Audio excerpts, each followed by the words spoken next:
जय गुरु। महर्षि महिपदावली की प्रश्नोत्तरी भाग 6। 26वां प्रश्न है, यम दुख से बचने के लिए हम क्या करें? यम दुख से बचने के लिए हम अंतिम समय में भी गुरु मंत्र का जप करते रहें। गुरु धन्य है, गुरु धन्य है, गुरु धन्य दाता दयाल, हरदम रटो कभू न हटो, तो ही छेड़ेगा न काल। गुरुपद को बर प्रताप, भगतन को हरत हरत ताप, अति कराल काल कांप, अस प्रभाव न्यारे। अगला प्रश्न, ध्यानाभ्यास में हम आगे बढ़ें, इसके लिए हमें क्या करना चाहिए? ध्यानाभ्यास में आगे बढ़ने के लिए हमें अपने मन में वैराग की भावना जगानी चाहिए। वैराग युक्त अभ्यास हो, निराशा या निराश क्या करे। अगला प्रश्न, भक्ति के कितने प्रकार हैं? भक्ति के 2 प्रकार हैं, पराभक्ति और अपराभक्ति। बिंदु ध्यान और नाद ध्यान करना पराभक्ति है। सत्संग करना, स्तुति प्रार्थना करना, गुरु सेवा करना, मानस जप करना और मानस ध्यान करना, ये अपराभक्ति के अंतर्गत आते हैं। पराभक्ति को आंतरिक भक्ति, सूक्ष्म भक्ति और सार भक्ति भी कहते हैं।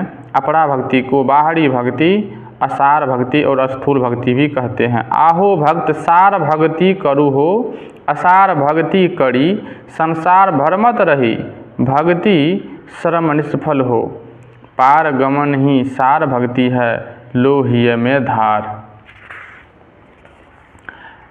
बाहर अंतर भक्ति कराई, दीजे आत्मज्ञान, संतों का में ही मार्ग यह, में ही सुनो दे कान, यही पराभक्ति प्रसिद्ध मार्ग ही, धारु ही धरि ध्यान।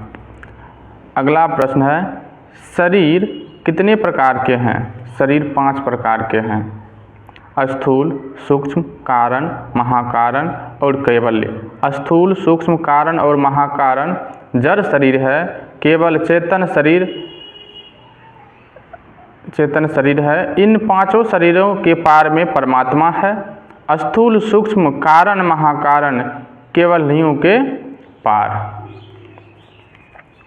अगला और अंतिम प्रश्न है, कोष कितने प्रकार के हैं? कोष 5 प्रकार के हैं, अन्य में, प्राण में, मनो में, विज्ञान में और आनंद में।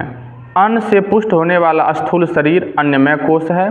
प्राण, अपान, समान, व्यान और उदान शरीर स्थित इन 5 वायुओं के समूह को प्राणमय कोष कहते हैं। 5 कर्मेंद्रिय और मन का समुदाय मनोमय कोष कहलाता है। 5 ज्ञानेंद्रियों और बुद्धि के समूह को विज्ञानमय कोष कहते हैं। सुप्ति अवस्था में अकेली रहने वाली चित्त इंद्रिय आनंदमय कोष कहलाती है। परमात्मा 5 कोषों में फंसा हुआ नहीं है। त्रितन 5 कोशन में जो न बझा है, जो लंबा न चौड़ा न टेढ़ा सोझा है।